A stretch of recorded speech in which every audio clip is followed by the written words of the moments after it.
മലപ്പുറത്തും ഷിഗല്ല മരണം. വയറിളക്കം ബാധിച്ചു മരിച്ച സ്ത്രീക്ക് ഷിഗല്ല ബാധിച്ചിരുന്നതായി പരിശോധനാ ഫലം. ഈഴാറ്റൂർ സ്വദേശി സരോജിനിയാണ് മരിച്ചത്.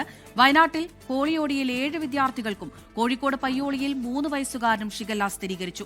തിരുവനന്തപുരം കാട്ടാക്കടയിൽ ജ്യൂസിൽ ഷിഗല്ല ബാക്ടീരിയയുടെ സാന്നിധ്യം കണ്ടെത്തി. കോഴിക്കോട്ടെ നിപ ബാധിതന്റെ നില ഗുരുതരമായി തുടരുകയാണ്. കീഴാറ്റൂർ സ്വദേശി സരോജിനിയാണ് കോഴിക്കോട് മെഡിക്കൽ കോളേജ് ആശുപത്രിയിൽ ചികിത്സയിലിരിക്കെ മരിച്ചത്. ഷിഗല്ല ബാധിച്ചാണ് മരണമെന്നാണ് പരിശോധനാ ഫലം. വയനാട് കോളിയാട് മാർ ബസേലിയോസ് AUP സ്കൂളിലെ 7 വിദ്യാർത്ഥികൾക്ക് കൂടി ഷിഗല്ല സ്ഥിരീകരിച്ചു. ജില്ലയിൽ ഇതുവരെ ഷിഗല്ല സ്ഥിരീകരിച്ചവരുടെ എണ്ണം 16 കോഴിക്കോട് പയ്യോളിയിൽ 3 വയസ്സുകാരന് ഷിഗല്ല സ്ഥിരീകരിച്ചു. പ്രദേശത്ത് പ്രതിരോധ നടപടികൾ ഊർജിതമാക്കി. ഇതിനിടെ തിരുവനന്തപുരം കാട്ടാക്കടയിലെ ബേക്കറിയിലെ ജ്യൂസിൽ ഷിഗല്ല ബാക്ടീരിയയുടെ സാന്നിധ്യം കണ്ടെത്തി. കാർത്തിക ബേക്കറിയിൽ തയ്യാറാക്കിയ ജ്യൂസിലാണ് ലാബിലെ പരിശോധനയിൽ ബാക്ടീരിയയുടെ സാന്നിധ്യം കണ്ടെത്തിയത്. കോഴിക്കോട്ടെ നിപ്പ ബാധിതന്റെ നില ഗുരുതരമായി തുടരുകയാണ്. ജില്ലയിൽ പുതിയ നിപ്പ കേസുകളൊന്നും കണ്ടെത്തിയിട്ടില്ലെന്ന് ആരോഗ്യമന്ത്രി കെ മുരളീധരൻ വ്യക്തമാക്കി.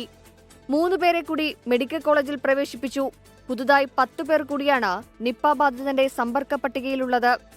അതിനിടെ നിപ്പ പ്രതിരോധ പ്രവർത്തനങ്ങളിൽ ആരോഗ്യമന്ത്രി വിമർശിച്ച CPIM രംഗത്തെത്തി. ഗവൺമെന്റ് ഇന്നേവരെ ചെയ്ത നടപടികൾ നിരുത്തരവാദപരമാണ്. അടിയന്തരമായി മന്ത്രിയും അല്ലെങ്കിൽ ജില്ലയ്ക്ക് ചാർജുള്ള മന്ത്രിയുണ്ട്, ഇവരാരെങ്കിലും ഒരു മന്ത്രി ഇവിടെ ഇതിന് ചുമതല ഏറ്റെടുക്കണം. സംസ്ഥാനം പകർച്ചവ്യാധി ഭീഷണിയിലാണ്.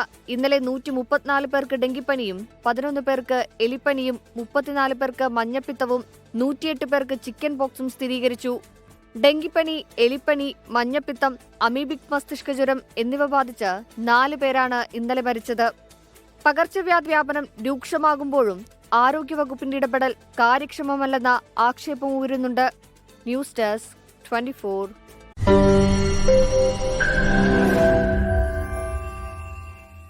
ലോകത്തെവിടെയായാലും ഏത് സമയത്തും 24 വാർത്തകളും ഓഗ്മെന്റഡ് റിയാലിറ്റി പാക്കേജുകളും എക്സ്പ്ലെയിനറുകളും വിശദമായി കാണാൻ ഞങ്ങളുടെ YouTube ചാനൽ നിങ്ങൾക്ക് സബ്സ്ക്രൈബ് ചെയ്യാം.